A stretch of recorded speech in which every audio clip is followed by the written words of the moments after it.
I don't pay for black mechanics to touch my aircraft. I pay for professionals. San Francisco Bay Area, Zenith Aero Systems private runway, 7 a.m. Harrison Thorne IV, a billionaire tech CEO with a $4.2 billion net worth, stood beside his $65 million Gulfstream G650 minutes from takeoff. Maya Sterling, the only black woman mechanic in the 129-person facility, found a critical engine fault. The compressor was failing. The jet would explode. Harrison grabbed her tablet, called her a diversity hire, and ordered her removed from his aircraft. He started takeoff anyway. 30 seconds later, boom. The compressor exploded on the runway. Black smoke everywhere, emergency sirens. Harrison stumbled out, shaking, barely escaping death. Maya Sterling had just saved a billionaire's life, the same man who publicly humiliated her moments before. When everyone saw the explosion, when they realized Maya's warning could have prevented it, Maya didn't just accept an apology. What she did next left Harrison Thorne speechless in front of 50 witnesses. Keep watching. Let's rewind. 6 hours earlier, Maya Sterling woke up at 5:30 a.m. in her small Oakland apartment. Same routine as always. Black coffee, work boots, navy blue coveralls with her name embroidered on the chest. She'd been at Zenith Aero for 6 months, the only black woman in a facility of 129 employees. Most days she felt invisible. Other days she felt like everyone was watching. Today would be different. She just didn't know it yet. Zenith Aero sat on the edge of Silicon Valley Executive Airport. Private jets only. Billionaires, tech CEOs, venture capitalists, the kind of people who spent more on a single flight than most families earned in a year. The company specialized in maintenance for the ultra-wealthy. Gulfstreams, Bombardiers, Citation X jets. If it cost over $20 million, Zenith touched it. Maya had come from commercial aviation, Boeing, United Airlines maintenance crews. She'd spent 12 years climbing the ladder. MIT degree in aerospace engineering, published thesis on turbofan efficiency. None of it mattered when promotion time came around. White men with half her qualifications moved up. She stayed in analysis doing the work, getting none of the credit. So she left. Thought private aviation might be different, thought hands-on work would speak for itself. She was wrong. At Zenith, she got the grunt work, pre-flight inspections, basic maintenance, oil changes, and tire pressure checks. Meanwhile, white mechanics with less experience handled the complex repairs, the system rebuilds, the engine overhauls. Her supervisor, Marcus Vance, made it clear from day one. "We have standards here, Sterling. Don't mess up." Standards. That word carried weight. It meant, don't make us regret hiring you. Don't prove the doubters right. Be twice as good for half the recognition. Maya parked her Toyota at 6:15 a.m. The sun was just breaking over the East Bay Hills. The facility was already buzzing. 3 jets scheduled for departure before noon. She clocked in, grabbed her tablet and toolkit. Marcus was waiting in the hangar. "Sterling." He didn't look up from his clipboard. "Thorne's G650 pre-flight inspection. He's wheels up at 8 sharp. Maya nodded. Harrison Thorne V. She knew the name, everyone did. Tech billionaire. 3 unicorn companies. Net worth in the billions. Regular Zenith client. Also known for being difficult, demanding, and intolerant of anything less than perfection. "Standard inspection?" Maya asked. Marcus finally looked at her. "Yes, Sterling, standard. Can you handle that?" She bit back her response. "Yes, sir." The Gulfstream G650 sat on the tarmac like a sculpture, sleek white fuselage, swept wings, twin Rolls-Royce engines, $65 million of engineering. Maya approached the starboard engine, opened her diagnostic tablet, and began the checklist. Fuel systems check, hydraulics check, electrical check. Then she got to the engines. The BR-725 turbofans, 22,000 lbs of thrust each, the heart of the aircraft. She connected her tablet to the engine diagnostic port and ran the sensor sweep. Standard protocol. The numbers came back. Everything looked normal, within tolerance, green across the board. Except Maya frowned. She zoomed in on the N1 compressor readings. The fan blade rotation sensor vibration amplitude was 0.003 meter, technically within the acceptable range of 0.05. But something felt wrong. She cross-referenced with the temperature sensors. Ambient air 52 degree form.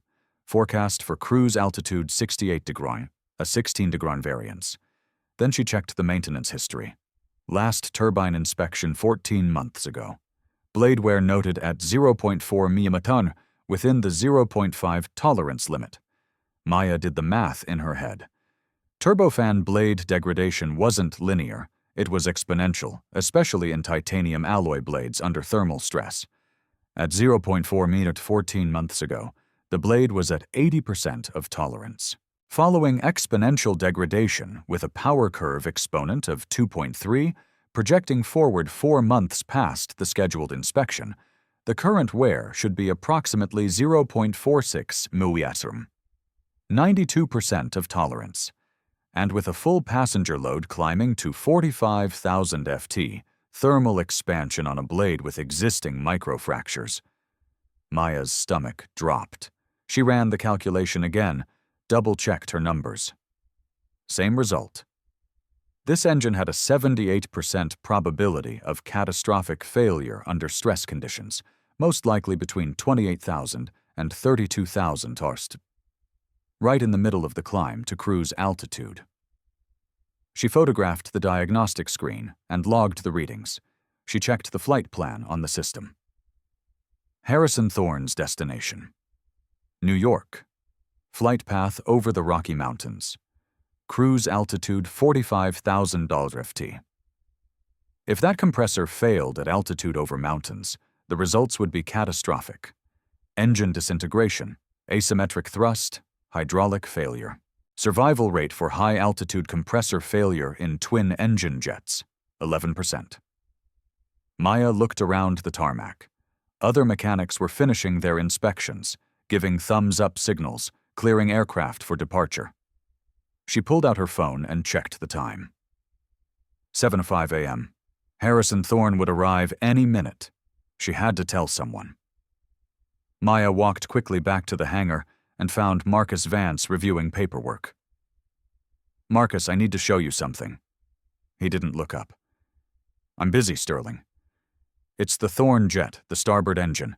I'm seeing anomalies in the compressor blade sensors." Now he looked up, annoyed. "Anomalies? The readings are within tolerance. I checked them myself 2 days ago." "Barely within tolerance. And when you factor in thermal expansion at cruise altitude with the current blade wear progression..." "Sterling." Marcus's voice went cold. "Are you questioning my inspection?" "I'm saying the numbers suggest... The numbers are within spec. That's what matters. We follow the manual, not hunches."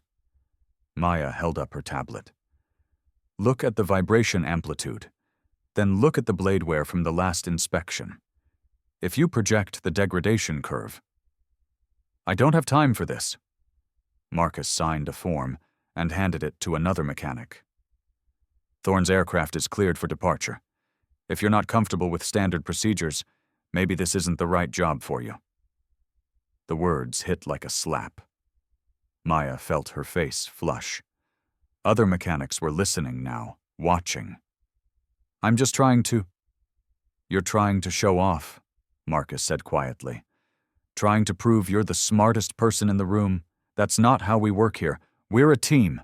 We trust each other's inspections." He walked away, leaving Maya standing there holding her tablet with evidence nobody wanted to see. She went back to the jet, rechecked her readings. Same numbers, same risk. Maybe she was wrong. Maybe she was overreacting. Maybe Marcus was right and she was just trying to prove something. But the numbers didn't lie.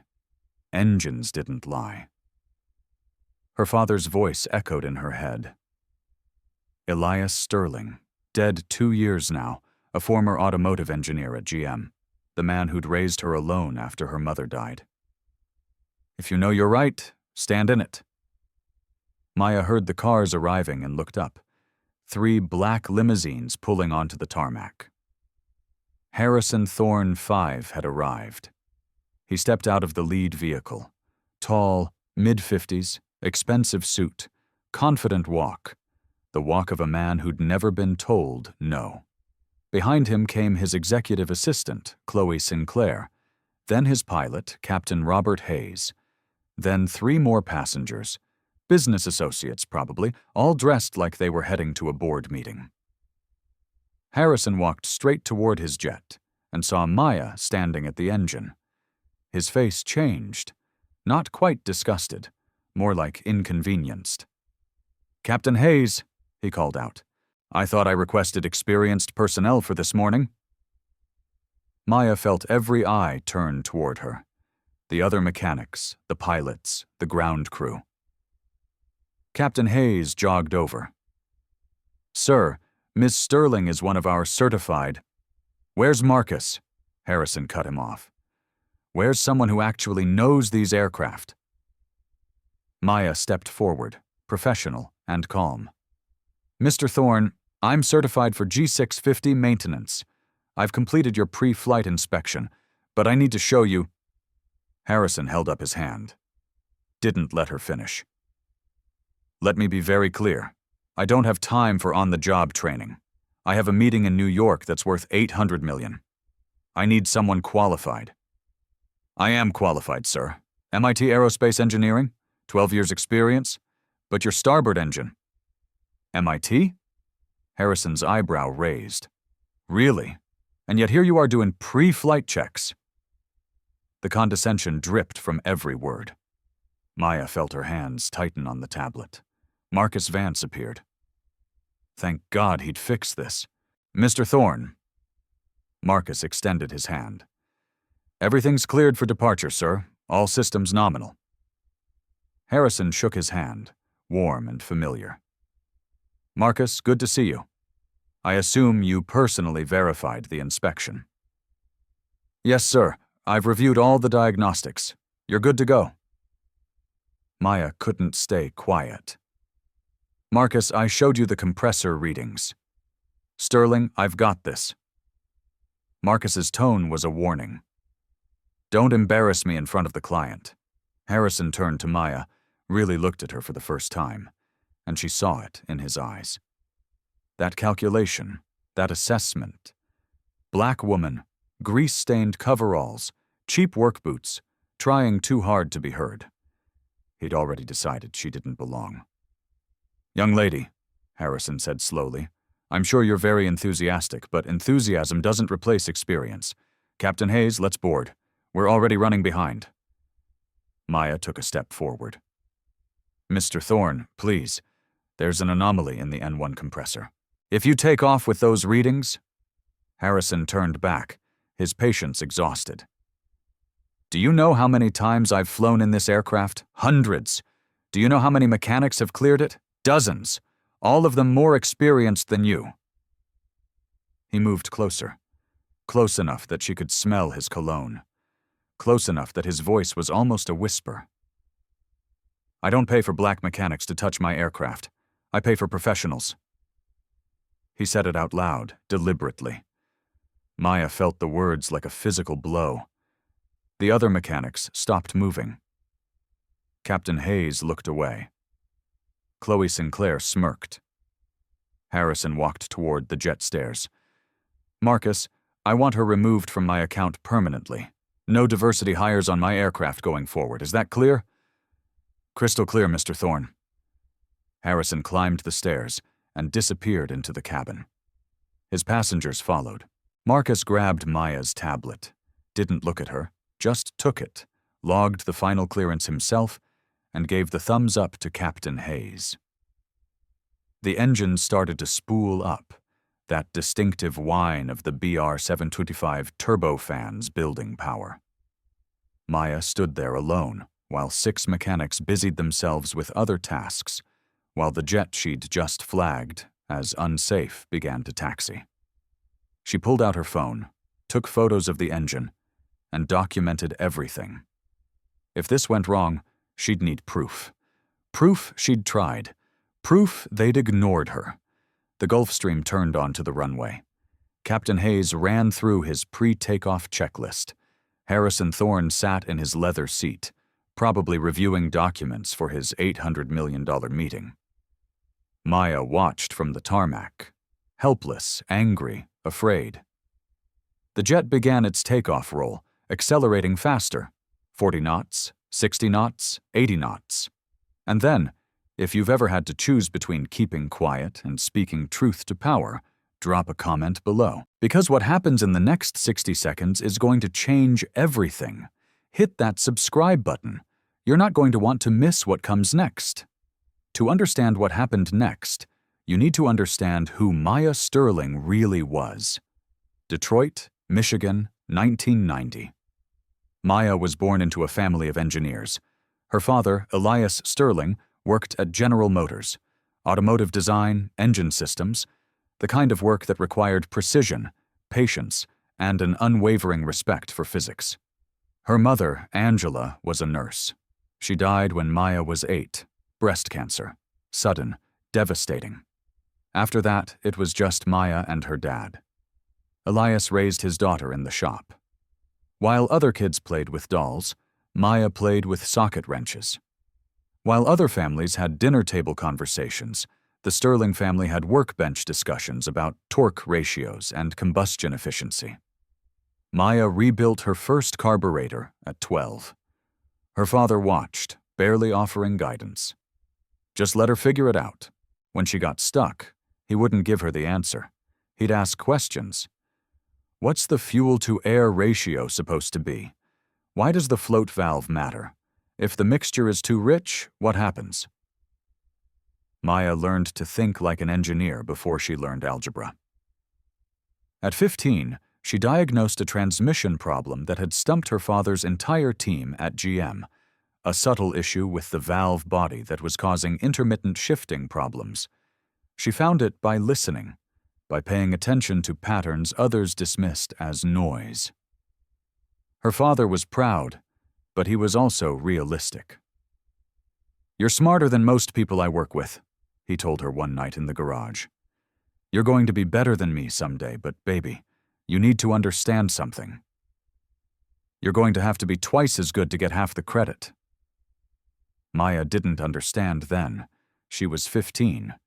She thought talent was enough. "Why?" she asked. Elias wiped his hands on a rag and looked at his daughter. "Because you're black and you're a woman, and the world's going to make assumptions about you before you ever open your mouth. So, when you do open your mouth, make damn sure you're right." Maya got a full scholarship to MIT Aerospace Engineering. She was one of 3 black students in her program, one of 8 women in a class of 90. She excelled. Top of her class in propulsion systems. Her thesis on turbofan efficiency optimization got published in a major engineering journal. Professors called her brilliant. Recruiters circled. Boeing hired her straight out of school. Engine analysis division. Dream job. Maya thought she'd made it. For the first year, everything was exciting. She was solving real problems, contributing to aircraft that carried millions of passengers, making aviation safer. Then she started noticing patterns. Her analyses were solid. Her recommendations were sound. But credit went elsewhere. Her white male colleagues presented her work in meetings, got promotions, got raises. Maya kept her head down, worked harder, published more, took on extra projects. Surely excellence would speak for itself. After 8 years at Boeing, she was still in the same position. Analysts with half her experience were managing teams, her own teams, technically.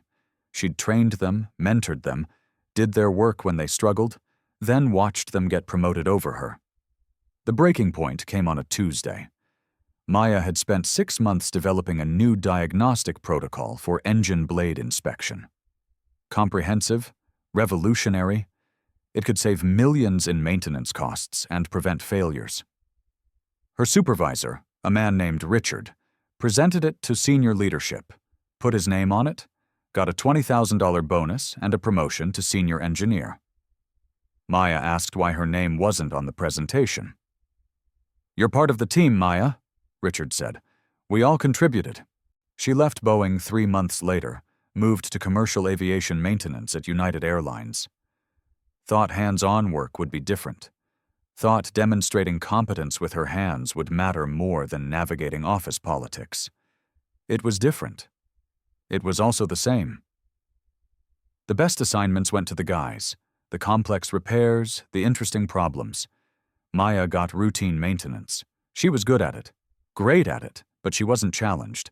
Her father got sick around that time. Pancreatic cancer, stage 4, 6 months from diagnosis to death. Maya took leave, spent every day with him. In those final weeks, they talked about everything. Life, regret, pride. "Did I do the right thing?" Maya asked one afternoon.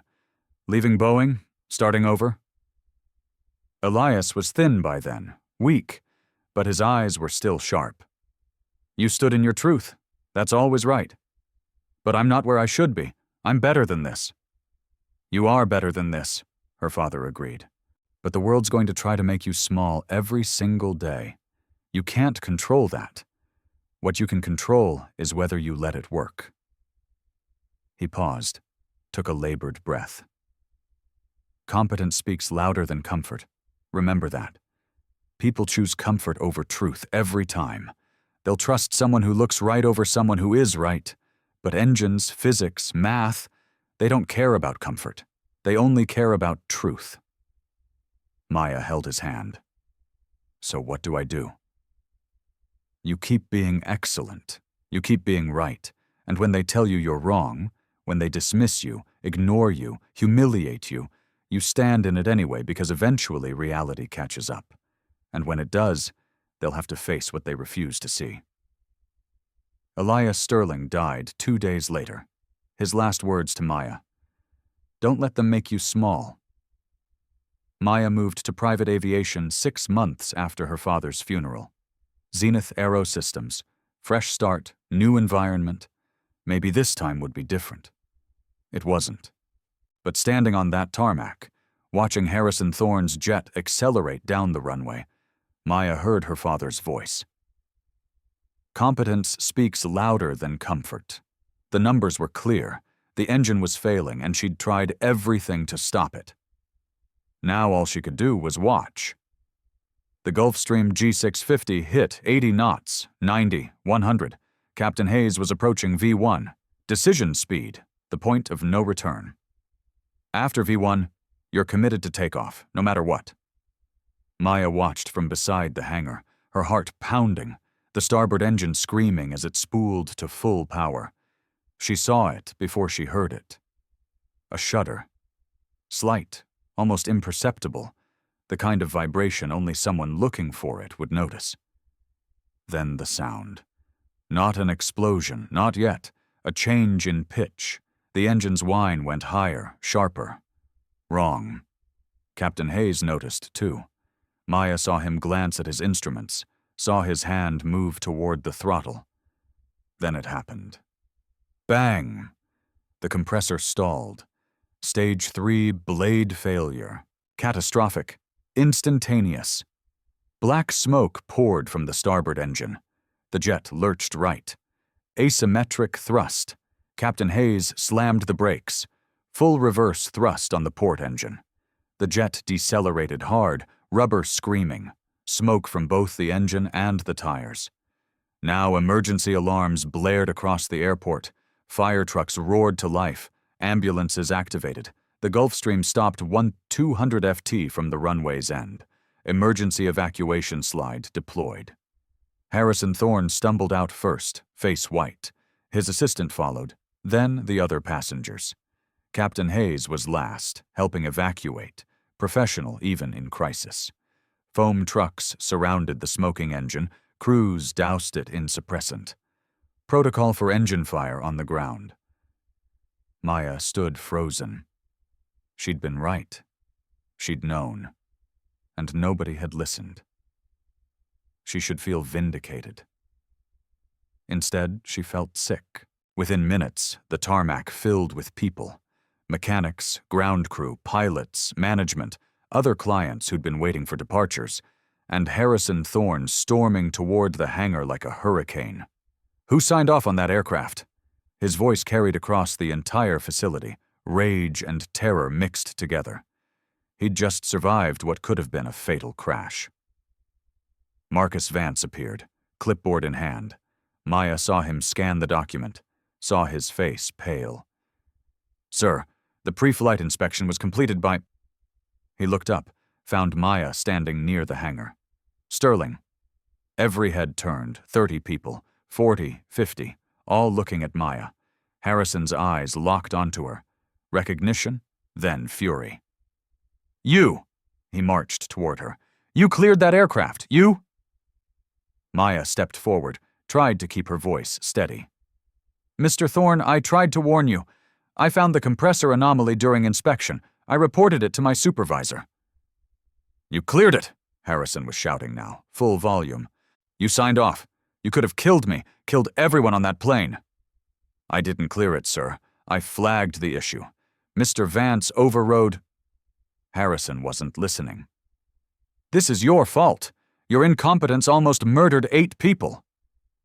Maya felt the accusation like a physical weight. The crowd pressed closer, watching, judging. Some looked sympathetic. Most looked uncertain. Arthur Montgomery arrived, Director of Operations, Zenith's number 2. "Mr. Thorne, please, let's discuss this inside." "I want her fired," Harrison pointed at Maya immediately. "No severance, no reference, and I want everyone here to know that Zenith's diversity initiative almost killed me." The words hung in the air. Diversity initiative. Said like it was dirty. Like Maya was here because of charity, not competence. Marcus Vance held up the inspection log. "Sir, according to the paperwork, Sterling completed the inspection and gave the all-clear. I countersigned based on her report." "That's not true," Maya interrupted. "I showed you the diagnostic readings. I specifically told you the compressor had—" "Sterling, I don't know what you think you saw," Marcus said carefully, "but the readings were within tolerance. You cleared the aircraft. I verified your work." He was lying, covering himself, rewriting history in real time. Maya pulled out her phone. "I have photos, timestamps, the diagnostic readings I showed you." "Enough." Arthur Montgomery held up his hands. "This is not the time or place. Mr. Thorne, I assure you we'll conduct a full investigation." "Investigation?" Harrison's laugh was bitter. "I can tell you right now what happened. You hired someone unqualified. You let political correctness override safety, and I almost died because of it." He turned to the crowd, making sure everyone heard.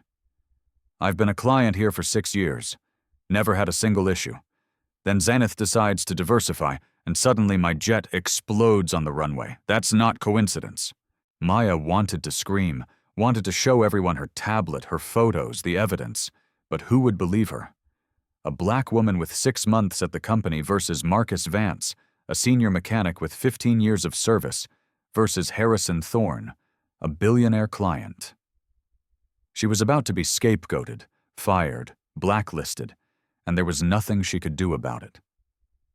Then she heard the car, a black Mercedes, vintage, immaculate, pulling up to the edge of the tarmac. An older man stepped out, 70 maybe, distinguished gray hair, dark suit, military bearing. He moved slowly but deliberately, the kind of presence that makes people quiet down. Maya didn't recognize him, but clearly others did. Marcus straightened. Arthur Montgomery looked nervous. The man approached the smoking engine, surveyed it from a distance, then turned toward the crowd. "Before everyone starts assigning blame," he said, voice carrying easily despite not shouting, "has anyone actually examined the failure point?" Harrison Thorne stepped forward. "And you are?" The man extended his hand. General Julian Ashford, retired Air Force propulsion engineer, currently senior technical consultant for the FAA. I was scheduled for a routine facility inspection this morning. Seems I arrived at an interesting time. General Julian Ashford. The name meant something. Maya saw recognition ripple through the mechanics. The FAA's unofficial final word on engine failures. The man who'd investigated over 200 aircraft incidents. If there was someone in private aviation who everyone trusted, it was General Ashford. Harrison shook his hand, some of his bluster fading. General, thank God. Someone competent. I demand a full investigation into how this woman's negligence— Ashford held up a hand, polite but firm. Mr. Thorne, I've investigated hundreds of incidents. I've learned never to start with conclusions. I start with evidence. He looked around the crowd, found Maya. You're the mechanic who performed the pre-flight inspection. Maya's throat was dry. Yes, sir. And your name? Maya Sterling, sir. Ms. Sterling, did you document your inspection? This was it. The moment. Maya pulled out her tablet, hands shaking slightly. Yes, sir. I found irregularities in the N1 compressor sensor readings. I reported them to my supervisor. I have photos, timestamps. Ashford nodded once. Show me. General Ashford took Maya's tablet. The crowd pressed closer, 50 people watching in silence. He studied the screen for a full minute, zooming in, checking timestamps, cross-referencing data. His face gave nothing away. Harrison Thorne stood with his arms crossed, confident this would prove Maya's incompetence. Marcus Vance looked increasingly uncomfortable. Finally, Ashford spoke. These readings— He looked at Maya. When did you take these? 6:52 a.m. And sir, approximately 15 minutes before engine start. Ashford turned the tablet to show the crowd. The N1 compressor sensor shows vibration amplitude of 0.003 mm within acceptable range by manual standards. Harrison relaxed, vindicated. See, she cleared faulty. I wasn't finished, Mr. Thorne. Ashford's voice had steel in it. Within acceptable range, yes. But Ms. Sterling didn't just record the vibration. She cross-referenced it with thermal differential data and bladeware progression. He looked at Maya. Walk me through your analysis. Maya took a breath. This was her moment. Mess this up and she was done. Get it right and maybe someone would finally listen. The ambient temperature was 52 joules, she began. The forecast showed it would reach 68 bar by cruise altitude stabilization, a 16-degree variance. I cross-checked with the maintenance logs. Last turbine inspection was 14 months ago. Bladeware noted at 0.4 mm, technically within the 0.5 mm tolerance. Ashford nodded. Go on. But turbofan blade degradation isn't linear, it's exponential, especially in titanium alloy under thermal stress. At 0.4 mm, the blade was at 80% of tolerance, following exponential degradation with a power curve exponent of approximately 2.3. Maya pulled up her calculations. Projecting forward from the last inspection, current wear should be approximately 0.46 μ, 92% of tolerance. Combined with full passenger load climb to 45,000 ton F2 and thermal expansion? She met Ashford's eyes. The thermal expansion rate on a blade with existing microfractures would exceed structural tolerance at approximately 38 minutes into flight. Most likely failure point. Between 28 and 32,000 FT during transition to cruise climb power. The tarmac was silent. Maya could hear her own heartbeat. Ashford studied her face. Where did you learn this analysis methodology? MIT, sir. My thesis was on turbofan efficiency optimization through predictive bladeware modeling. Something shifted in Ashford's expression. Respect, maybe. This is graduate-level material science. Most mechanics wouldn't catch this correlation. He turned to the crowd. By the manual, Ms. Sterling's readings were acceptable. But regulations require mechanics to apply professional judgment beyond checklist compliance. Ms. Sterling identified a pattern that indicated a high probability of failure under operational stress. Ashford looked at Marcus. "You're the supervising mechanic. You saw these readings." Marcus shifted. "The numbers were within spec.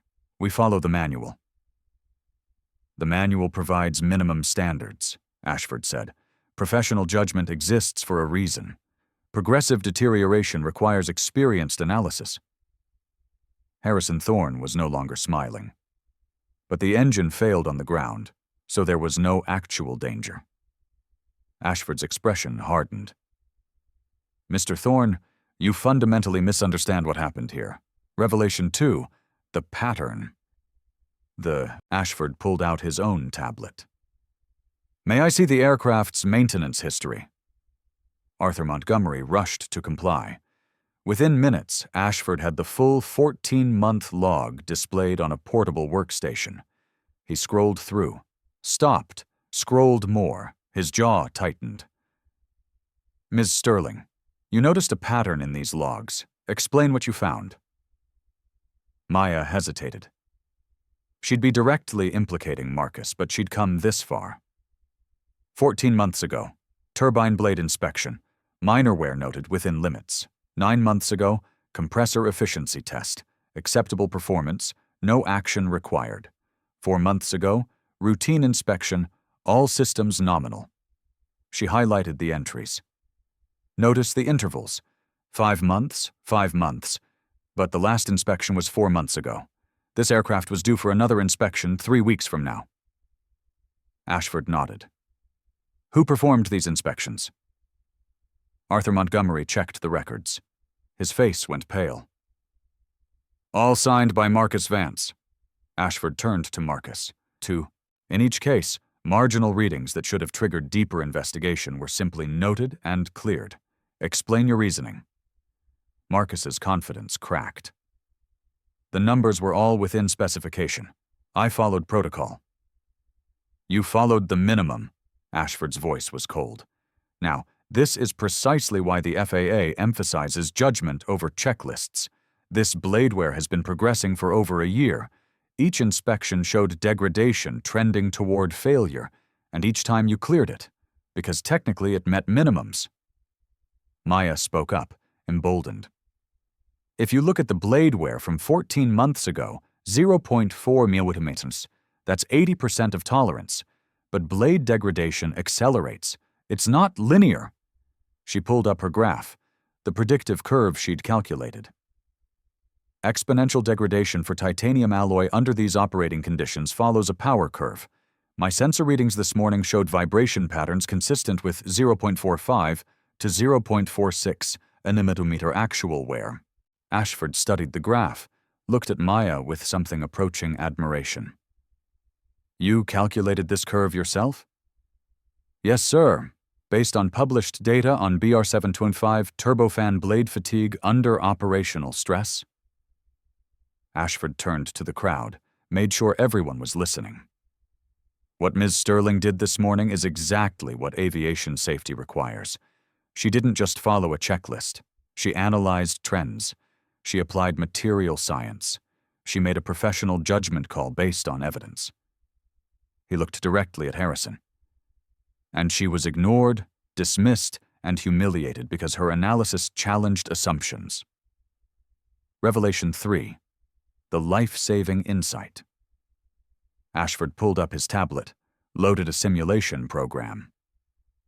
"Mr. Thorne, you said the engine failed on the ground, so there was no danger. Let me show you what Ms. Sterling actually prevented." He input the G650's parameters. Weight, altitude profile, the specific compressor failure mode based on the visible damage. The simulation ran, showed the flight path Harrison's jet would have taken. "Your flight plan had you climbing to 45,000 ft over the Rocky Mountains. Based on this blade's condition and Ms. Sterling's analysis, the failure would have occurred at approximately $30,000 ft. The simulation showed it. The engine failure, the disintegration, the cascade of systems failures. A catastrophic compressor failure at that altitude at Mach 0.78 with the aircraft in climb configuration. Ashford paused. The engine doesn't just shut down, it disintegrates. Turbine blades become shrapnel. They damage hydraulic lines, fuel lines, control systems. The simulation showed the aircraft entering an uncontrollable yaw, then a spiral. Ashford's voice was steady but grim. In 43 documented cases of high-altitude compressor disintegration on twin-engine jets, the survival rate is 11%, 5 survivors out of 43 incidents. He let that number hang in the air. Miss, Sterling's diagnostic precision didn't just prevent an engine failure, it prevented a mass casualty incident over a mountain range 280 miles from the nearest suitable airport. Ashford turned to Captain Hayes. Captain, you've flown this aircraft for 6 years. In your professional opinion, could you have recovered from compressor disintegration at flight level 300 in climb configuration? Captain Hayes' voice was quiet. No, sir. Not with the damage profile you described. Ashford looked at Harrison Thorne. Really looked at him. You had 8 people on that aircraft. Your executive assistant, your pilot, co-pilot, 2 flight attendants, 3 passengers. Ms. Sterling saved all of them. Harrison stood very still, processing. The color had drained from his face. Ashford continued, voice harder now. This morning, a highly qualified engineer identified a life-threatening defect. She attempted to communicate that defect through proper channels. She was dismissed, ignored, and humiliated. He gestured to the crowd. Not because her analysis was wrong, not because her methodology was flawed, but because people couldn't see past their assumptions about who she was. Ashford looked directly at Harrison. You told her she learned about jets from YouTube. That woman has more aerospace expertise in her smallest finger than most people accumulate in a lifetime. MIT degree, published researcher, 12 years experience, and you dismissed her in 30 seconds because she didn't look like what you expected an expert to look like. The tarmac was silent. Nobody moved. Nobody spoke. Ashford turned to Arthur Montgomery. I'm issuing immediate ground orders for 3 additional aircraft in your fleet. Ms. Sterling identified a systemic issue with Mr. Vance's inspection protocol. Every aircraft he's cleared in the past 18 months needs a full turbine inspection before the next flight. He looked at Marcus. Your inspection authority is suspended pending FAA review. You'll be notified of the hearing date. Marcus's face went red, then white.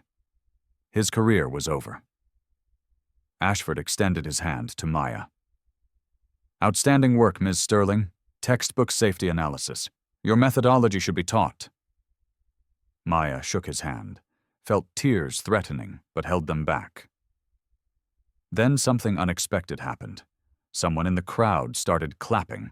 A younger mechanic, then another, then more. The applause spread.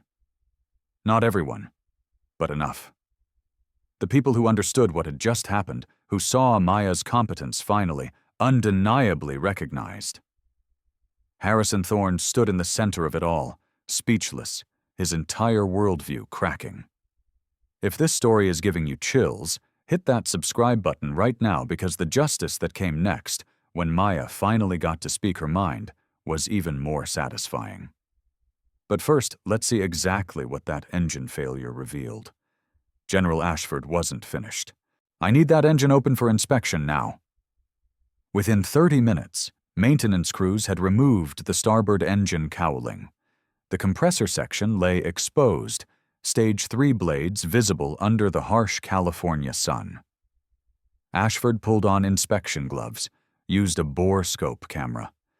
The images displayed on a portable screen for everyone to see. There, blade number 8, catastrophically fractured. The break was clean, sudden, complete. But that wasn't what made the crowd murmur. Blades number 9 and 10, adjacent to the failure point, showed clear fatigue cracks visible even to untrained eyes. beach marks on the fracture surface, each one representing a cycle of stress. Progressive failure over hundreds of flights. Ashford photographed everything, called over a neutral maintenance technician from another crew. Measure blade number 9, wear depth. The technician used a precision caliper, read the measurement twice. 0.46 mm, sir. Exactly what Maya had predicted. Ashford examined the fracture pattern under magnification. Classic high cycle fatigue failure, progressive cracking over months. You can count the beach marks. I see approximately 600 to 680 stress cycles of progressive growth. He pulled up the aircraft's flight logs on his tablet, cross-referenced. This aircraft has flown 682 cycles since the last turbine inspection 14 months ago. The math was perfect, the evidence undeniable. Maya's analysis hadn't just been correct, it had been forensically precise. Ashford straightened, addressed the assembled crowd. In 40 years of aviation safety investigation, I've seen this pattern repeatedly. Competent warnings dismissed because they came from unexpected sources, and every single time the fundamentals get forgotten. He paused. We don't evaluate aircraft safety based on who raises the concern. We evaluate it based on the evidence. Ms. Sterling provided textbook diagnostic analysis. Her methodology was sound. Her calculations were precise. Her professional judgment was exactly what regulations require. Ashford pulled out his phone, made a call. This is General Ashford. I need to file a formal incident report with the FAA. Aircraft registration number. He read off the G650's tail number. Catastrophic engine failure prevented by pre-flight inspection. I'll have the full documentation within the hour. He hung up, looked at Arthur Montgomery. Zenith will face regulatory review. I'm also recommending a full audit of Mr. Vance's inspection history for the past 18 months.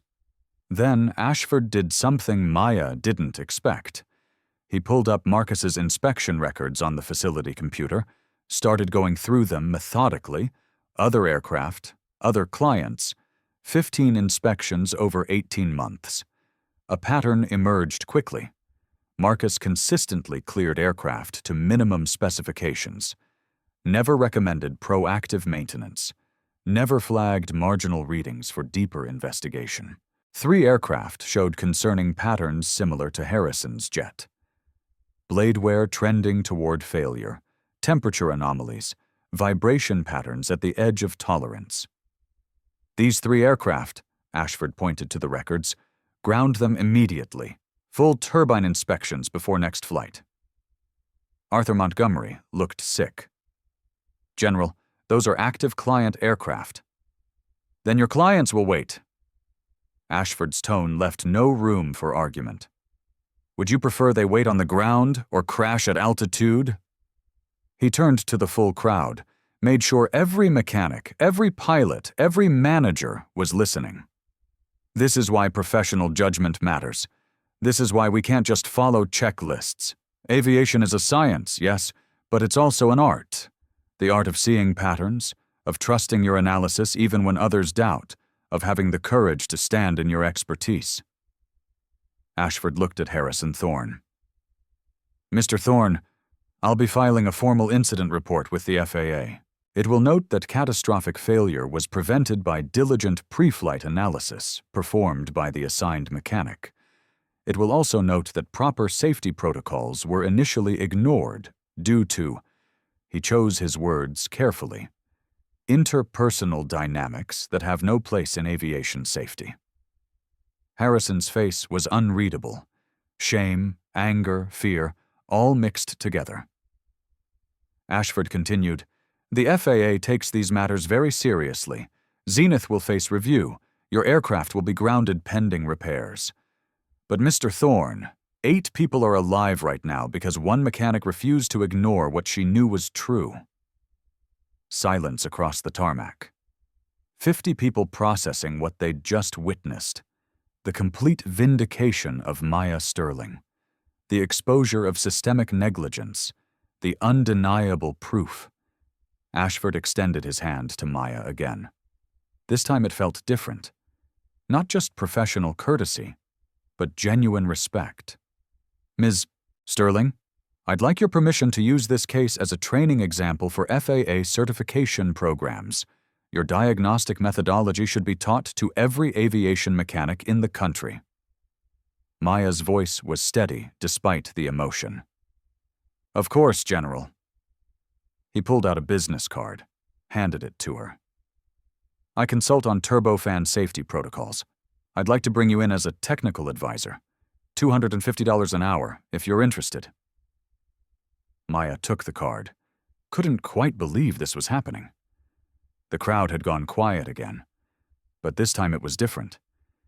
This time people were looking at Maya Sterling with respect, with recognition, with an understanding of who she actually was. Someone started clapping again, then another person, then more. This time the applause was louder, longer, genuine. Maya stood there, vindicated, exhausted, and finally seen.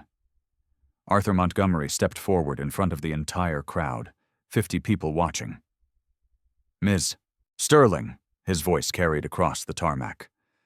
On behalf of Zenith Aerosystems, I want to apologize. We failed you today, failed our safety protocols, failed our obligations. He extended his hand. I'd like to offer you the position of Director of Safety Operations, effective immediately, salary of $135,000 plus performance bonuses, full authority over all pre-flight inspections and maintenance protocols. The crowd murmured. That was a huge position.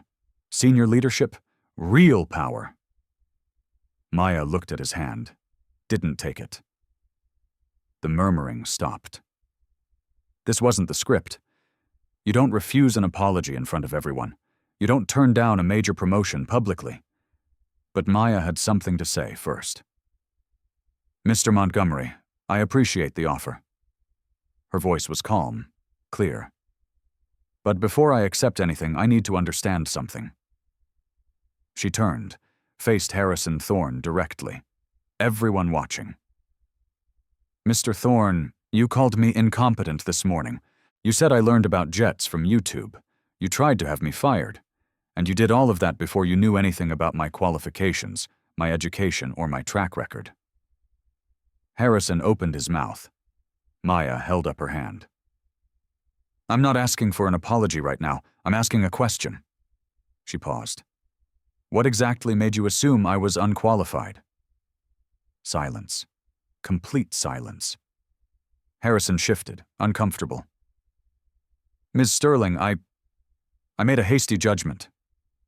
Before you answer, let me tell you what I observed this morning. Maya addressed the crowd now, not just Harrison. When Mr. Vance, a white man, told you the aircraft was safe, none of you questioned him. But when I, a black woman, said there was a problem, I was immediately dismissed. She pointed to a pilot in the crowd.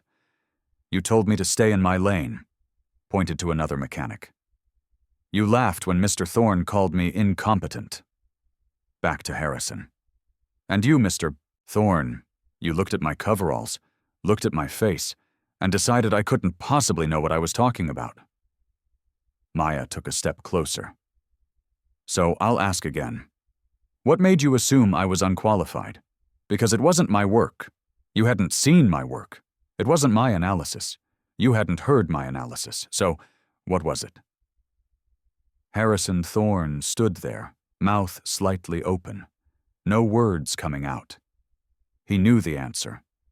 Everyone knew the answer. But saying it out loud would mean admitting conscious bias, admitting prejudice, admitting he'd nearly died because he couldn't see past skin color. I don't... He literally couldn't speak, left speechless by a question he couldn't honestly answer without indicting himself. Maya maintained eye contact. Here's what happens next. Mr. Montgomery, I'll accept your offer, but with conditions. She listed them clearly, deliberately. 1. Full authority to implement new safety protocols across all aircraft, no exceptions. 2. Personal veto power over any mechanic's work, regardless of seniority. 3. Direct reporting to the CEO, not through operations. 4. Zenith institutes mandatory unconscious bias training for all employees, no exceptions. 5. Mr. Thorne, your aircraft. I'm the only mechanic who touches it from now on.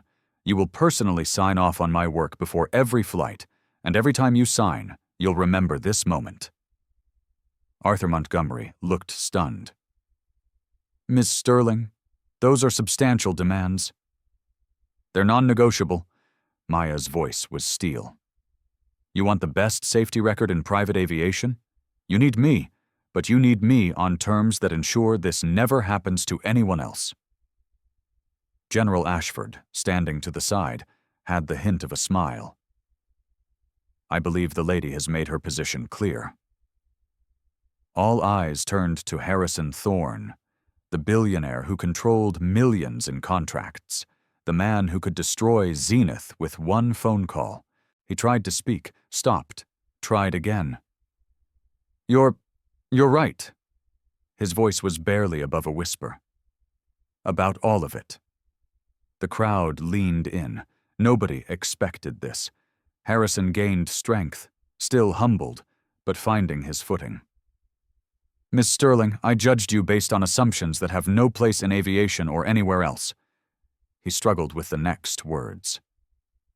I looked at you and saw what I expected to see, not what was actually there. A highly qualified engineer, someone who saved my life. The crowd was completely silent. This was not the Harrison Thorne they knew. Your terms are fair, more than fair. I accept them, all of them. He pulled out his phone right there, called his assistant. Chloe, draft an agreement. Ms. Maya Sterling has full mechanical authority over my aircraft. I sign off on every inspection she performs. Make it legally binding. Hung up. Looked at Arthur Montgomery. Whatever she's asking for, salary, authority, conditions, give it to her. Consider it a requirement of keeping my business.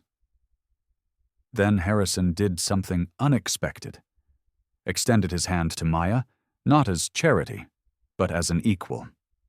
Thank you for your professionalism, and for not giving up when everyone told you to. They shook hands. Someone photographed the moment.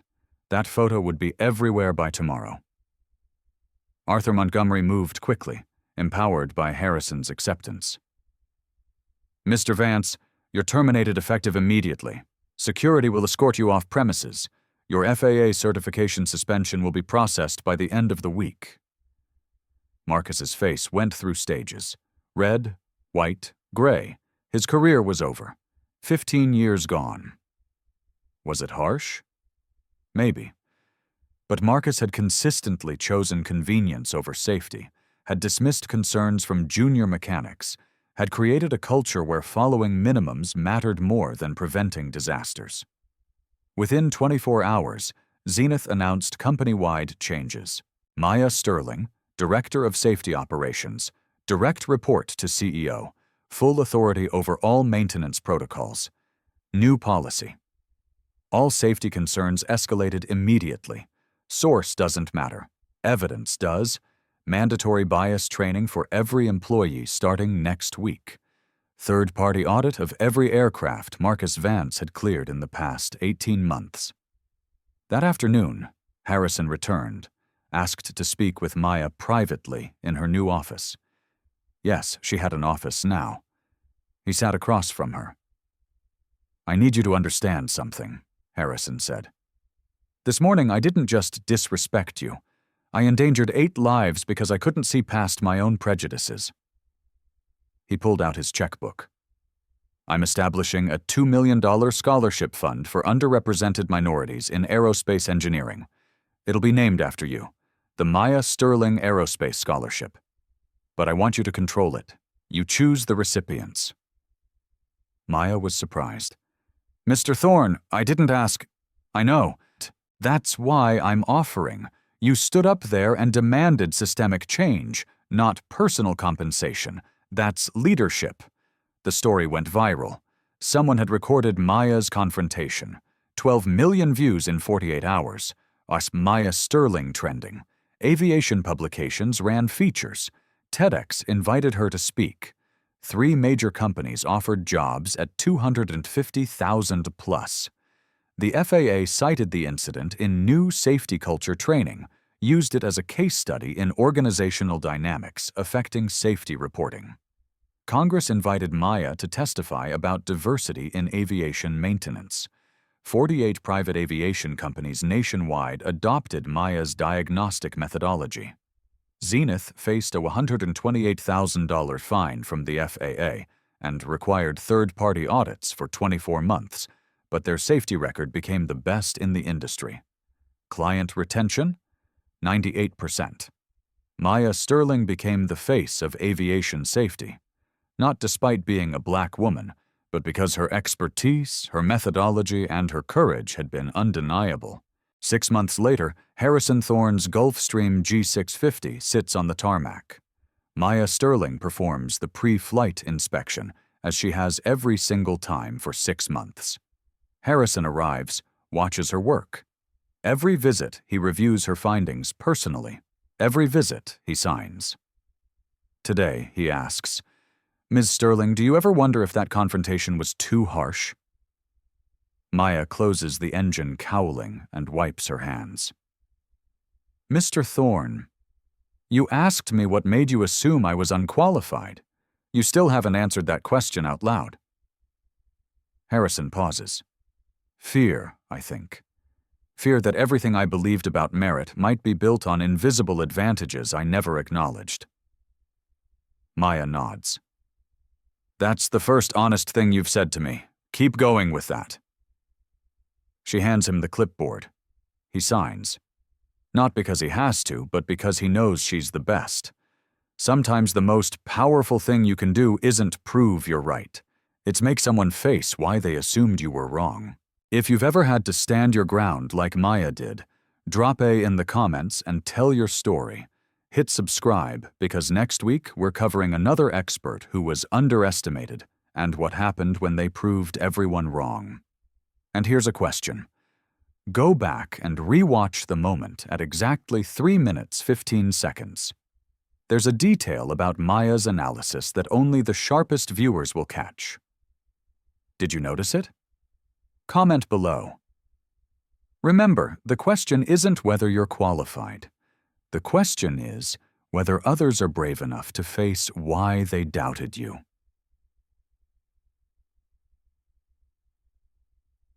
The moral lesson and life skill. The lesson. The armor of objective excellence. Maya Sterling's story isn't just a tale of justice. It is a masterclass in the power of objective excellence. In a world that often judges by the cover rather than the content, your greatest weapon is a level of competence so undeniable that it transcends prejudice. Competence is the ultimate truth. People can argue with your opinion, your appearance, or your background, but they cannot argue with the laws of physics. Maya didn't just have a hunch, she had the math. When you master your craft to a forensic level, you move from asking for a seat at the table to owning the room. The skill of standing in your truth. Maya's father taught her that reality eventually catches up. The life skill here is emotional fortitude. When you are right and others tell you you're wrong, the temptation is to doubt yourself or to shrink. Maya did neither. She documented her evidence, kept her cool, and waited for reality, the engine failure, to prove her point. Never trade your truth for the comfort of others. Accountability is radical love. Maya didn't just take the promotion, she demanded a change in the system. True leadership is realizing that your personal victory is hollow if the gates remain closed for those behind you. By forcing Harrison Thorne to confront his why, she performed a service for his soul, not just her career. The bottom line. Never let someone else's narrow perspective define your potential. Be so good that the world is forced to reconcile its bias with your brilliance. When truth and competence collide with prejudice, truth wins. As long as you have the courage to stand by the math.